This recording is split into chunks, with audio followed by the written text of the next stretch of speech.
Good Morning Business, Stéphane Soumier sur BFM Business. Et c'est donc David Charlet, le président de l'Association nationale des conseils financiers qui est avec nous. Bonjour, David. Merci. Et forcément, alors on va parler ensemble de ce que la tribune appelle la France malade de son épargne et de l'idée que vous avez. Parce que pourquoi vous êtes là? Parce que sa convention nationale, l'Anacofi, va consacrer sa convention nationale qui se tiendra le 28 mars. Le 28 mars. À ce thème du financement des PME, épargne et financement des PME, et pour vos clients, pour nos auditeurs téléspectateurs, ça veut dire épargne et peut-être davantage de rendement que l'obsession aujourd'hui de la sécurité et du livret A. Mais d'abord, l'histoire de Chypre, forcément ça fait réfléchir l'ensemble de ceux qui gèrent l'argent du pays aujourd'hui, et forcément ça fait réfléchir le président de l'Anacofi. Vous en tirez quelle conclusion, vous ? J'en tire quelle conclusion? Tout simplement qu'il y a de très vieux problèmes à Chypre. On sait que Chypre est fragile depuis un petit moment. On sait que la Grèce, l'histoire grecque l'a fragilisé assez fortement. Si on va à Chypre, on se rend compte, il faut se rappeler quand même que c'est un territoire qui était colonie britannique et qui en plus a failli se rattacher à la Grèce. Donc il y a une liaison forte. Quand la Grèce tombe, Chypre est en danger. Ne dites pas que le président de l'Association nationale des conseils financiers va à Chypre toutes les semaines quand même. Alors, non, toutes les semaines, non. Mais vous avez l'air de bien connaître le pays quand même. Ouais, je connais assez bien le pays, ouais. Mais je connais le pays plus pour des raisons personnelles que professionnelles. Mais par contre, quand on va à Chypre, quand on lit la presse économique chypriote depuis des années, on voit qu'il y a quand même des tensions lourdes. Et puis, encore une fois, quand on va à Chypre et qu'on n'y va pas pour des raisons business, on se rend compte d'une chose, dès que la Grèce est tombée, il y a eu moins de Grecs. Et or, les Grecs y allaient pour le plaisir aussi, pour y placer leur argent. Donc les très riches ont fait fuir leur argent vers Chypre en partie, mais une partie du business courant de la vie quotidienne économique chypriote a baissé. Ça a été en partie remplacé par les Russes.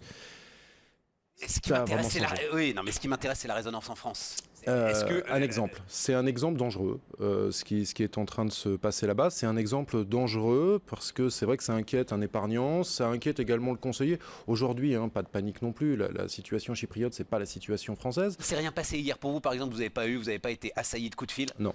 De ce côté-là, non. Ça paraît loin. Il y a à peu près personne qui a un placement chypriote aujourd'hui. Non, mais quelqu'un qui puisse se dire, moi je reprends, j'adore la phrase de Jean-Marc Vittori, forcément il y a quelqu'un quelque part à Bercy qui se dit, mais dites donc, si on faisait pareil, combien ça nous rapporterait? Oui, mais ceux qui nous appellent sont des clients. Donc là, les clients n'ont pas d'argent à Chypre, ne sont pas concernés. Non, mais en France? Et s'il y avait une saisie de 2% des dépôts bancaires et des dépôts d'épargne? Le client, il ne nous appelle pas pour ça. On n'est pas un homme politique, il ne nous voit pas comme ça, même si c'est peut-être le plus politique d'entre nous. Mais la question du client, c'est qu'est-ce qui se passe sur mon argent? Maintenant, qu'est-ce qu'on en fait comme placement? Alors évidemment, ça va être éviter Chypre, mais ils ne vont pas appeler quand il y a quelque chose à Chypre. Quand ça éternue au Japon, ils ne nous appellent pas tout de suite, sauf s'ils ont de l'argent au Japon. Je me dis un truc là, c'est que c'est finalement le meilleur des éléments pour ce thème que vous voulez vous-même mettre à la une, c'est-à-dire la France malade de son épargne. C'est l'argent qui dort qu'on peut saisir. L'argent qui travaille, personne ne peut le saisir finalement, David Charlet. Alors oui et non, puisqu'on ne le saisit pas, mais on le taxe. Ouais. Donc vous avez quand même vu qu'on a augmenté la taxation de cet argent productif ou pas. Vous avez raison. Pour qu'il soit moins taxé, il faut le garder à très long terme. Et en revanche, par contre, ça concourt de la politique du moment qui est de dire il faut taxer parce qu'on a besoin de ressources et en même temps il faut taxer moins si l'argent est investi à long terme. Et donc là c'est tout le débat actuel que l'on a depuis plus d'un an et qu'on a encore plus avec le gouvernement actuel qui est en pleine réflexion autour de ça. Pourquoi est-ce qu'il vous intéresse ce débat? Aujourd'hui c'est quoi? L'épargne des Français, c'est livré à LDD et ça veut dire il n'y a pas de rendement derrière? Assurance vie également, c'est beau. Il ne faut pas oublier aussi énormément de foncier.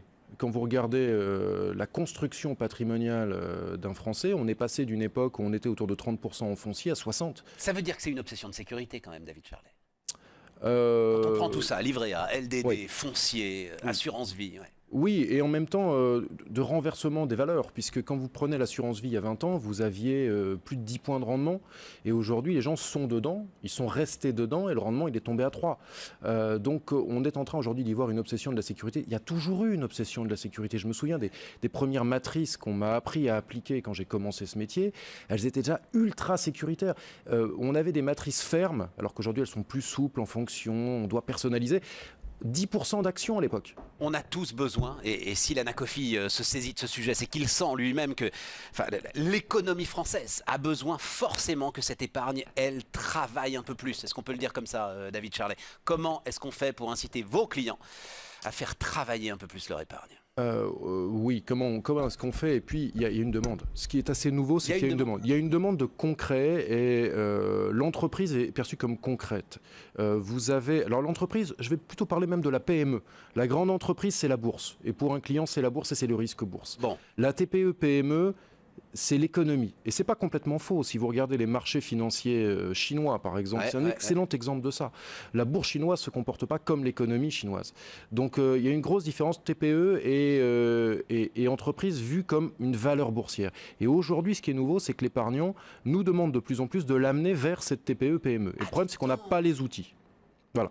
Mais la profession que nous sommes aujourd'hui, avec les statuts qui sont mis en place dans les 10 dernières années, le professionnel de la mise en relation entre l'entreprise et l'épargnant, ce sont nos corps de métier. Et là, qu'on soit indépendant ou pas, mais ce sont les agréments professionnels que nous portons. Absolument. Donc nous avons d'un côté l'investisseur, l'épargnant qui souhaite ça, et nous avons de l'autre côté l'entreprise qui est aussi notre cliente, puisque nous sommes aussi des conseillers d'entreprise, qui nous dit « aidez-moi à lever du capital ».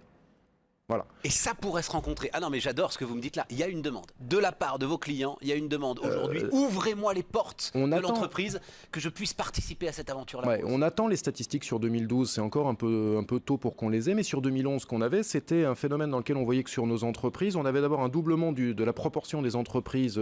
Je pense que les CGP qui sont vus comme des conseillers du particulier. Conseillers en gestion de patrimoine. Voilà, les conseillers en gestion de patrimoine sont vus comme des conseillers du particulier. J'ai aussi une autre catégorie pour les entreprises. Et bien, dans cette catégorie des conseils aux particuliers, la proportion qui était venue à travailler l'entreprise avait doublé en 3 ou 4 ans.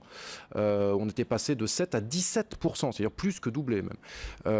Et on a aussi vu que dans nos chiffres d'affaires, le seul domaine qui avait fortement gonflé en moyenne, donc je suis macro, c'était aussi tout ce qui était autour de la thématique entreprise. Voilà. Oh. Donc, et c'était vraiment au service d'une demande client. On attend un rapport parlementaire à la fin du mois de mars, je crois, c'est ça, à la fin du mois. Oui, nous aurons les rapporteurs lors de notre convention. On espère que le rapport sera sorti d'ici là. Merci beaucoup, David Charlet. Merci à vous. Très bonne nouvelle finalement ce matin. Il est 7h30, c'est BFM.